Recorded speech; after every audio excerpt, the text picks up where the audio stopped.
Hey guys, welcome back to my channel. आज मैं इतने दिनों बाद वीडियो बना रही हूँ क्योंकि मेरे दिमाग में याददाश्त चली गई थी और मुझे भूल गया था कि मेरा यूट्यूब चैनल भी है। नहीं, मजाक कर रही हूँ।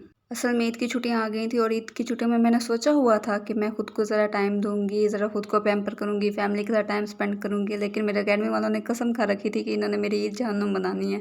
इतना बड़ा टेस्ट दिया हुआ था, इतना बड़ा टेस्ट दिया हुआ था कि मैं ईद वाले दिन भी पढ़ती रह गई थी। लेकिन आपको हमेशा कुछ बड़ा पाने के लिए बहुत कुछ खोना होता है, बहुत सेक्रीफाइसेस देने होते हैं। मेरा टेस्ट ऑर्गेनिक केमिस्ट्री का था, लेकिन मैं पहले वो गैप कर रही हूँ क्योंकि अगर मैंने ऑर्गेनिक केमिस्ट्री का टेस्ट पहले तैयार कर लिया होता तो फिर मैंने वोकेबलरी किसी सूरत में भी नहीं उसको हाथ लगाना था। इसलिए मैंने पहले वोकेबलरी की, उसके बाद मैंने टेस्ट तैयार किया क्योंकि टेस्ट तो तैयार हर हाल में करना था ना। कभी कभार खुद के माइंड के साथ भी ट्रिक्स खेल के ज़रा काम निकलवाना पड़ता है। अच्छा, मेरा वोकेबलरी तैयार करने का तरीका ये है कि मैं सबसे पहले वर्ड को पढ़ती हूँ, फिर उसका मतलब समझती हूँ और उसके बाद फिर मैं उसके सिनोनिम और एंटोनिम्स दोनों पढ़ती हूँ। फिर मैं ये देखती हूँ कि उसके कौन से ऐसे एंटोनिम्स और सिनोनिम्स हैं जो मुझे ऑलरेडी नहीं पता। फिर मैं उनको हाईलाइट कर लेती हूँ और उनको अच्छी तरीके से याद करती हूँ और कोशिश करती हूँ कि उनको एक दफ़ा हाथ से गुजार लूँ, यानी कि उनको लिख लूँ, क्योंकि लिखी हुई चीज़ मुझे ज़्यादा याद रहती है। अगर आप में से किसी के पास इससे अच्छी मेथोडोलॉजी है वोकेबलरी को याद करने की तो प्लीज़ मेरे साथ शेयर करो और कमेंट्स में ज़रूर बताना। और मेरी डिक्शनरी नहीं मिल रही थी तो इसलिए मैं गूगल से उन वर्ड्स की मीनिंग लिख रही थी जो मुझे नहीं आते, ताकि मेरे वो दिमाग में बैठ जाएं और अच्छी तरीके से मैं उनको रिटेन कर पाऊँ। इसके बाद ली थी मैंने थोड़ी देर के लिए ब्रेक, क्योंकि ईद का दिन था तो मैंने सोचा क्यों ना थोड़ी देर के लिए ब्रेक ली जाए और ख़ुद को ज़रा आराम दिया जाए। उसके बाद जब मैंने पिक्चर्स वगैरह खींच ली, खा पी लिया, उसके बाद फिर मैं चेंज करके दोबारा आ गई क्योंकि पढ़ना तो था और टेस्ट भी था। इस टाइम तक रात के 12 बज चुके थे, मतलब कुछ सोने का टाइम हो गया था। लेकिन अगर मैं पढ़े बगैर सोने चली जाती तो मैंने ना सो सकना था, ना मैंने पढ़ सकना था। यहाँ पे मैं हाइब्रिडाइजेशन कर रही थी और ये मेरा सबसे फेवरेट टॉपिक है क्योंकि इसके ऊपर मुझे बहुत अच्छी ग्रिप थी। और आगे आगे हैं जी IUPAC नेम, जो कि मेरे हाइब्रिडाइजेशन के बाद दूसरा फेवरेट टॉपिक है। साथ में मैंने खुद को हाइड्रेटेड रखने के लिए पानी के गिलास भी रख लिए थे और एक कैंडी भी रख ली थी। तुम लोग भी यूँ क्या करोगे, साथ में यार कुछ ना कुछ खाने पीने के लिए ज़रूर रखा करो, क्योंकि पढ़ते वक्त आपको एनर्जी चाहिए ही चाहिए होती है और हाइड्रेटेड खुद को ज़रूर रखा करो।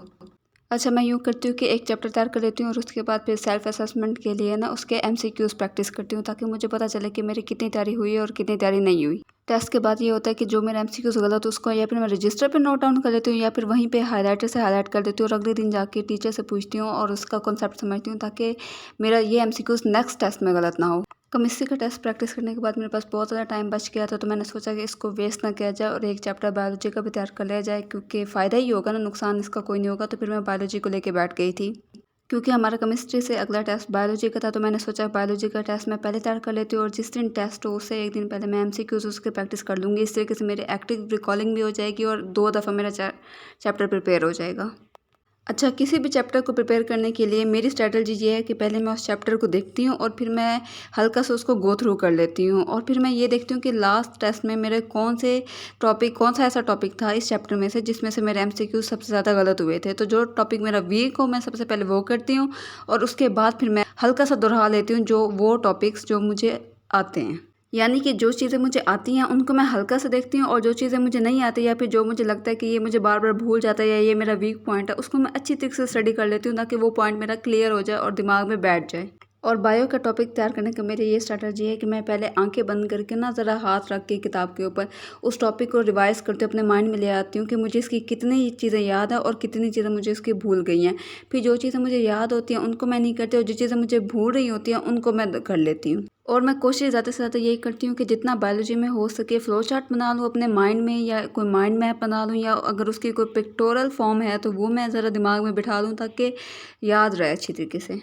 क्योंकि बायोलॉजी सब्जेक्ट ही ऐसा जो बार बार रिवीजन मांगता है, इसको जितना रिवाइज़ किया जाए उतना ही अच्छा है, क्योंकि इसमें मोस्टली चीज़ें भूल जाती हैं। अगर आप में से किसी के पास इससे भी अच्छा पढ़ने का तरीका है या कोई और अच्छी स्ट्रैटेजी है तो प्लीज़ मेरे साथ शेयर करना और कमेंट्स में ज़रूर बताना। आज के लिए इतना ही, मिलते हैं नेक्स्ट वीडियो में, तब तक के लिए अल्लाह हाफिज़।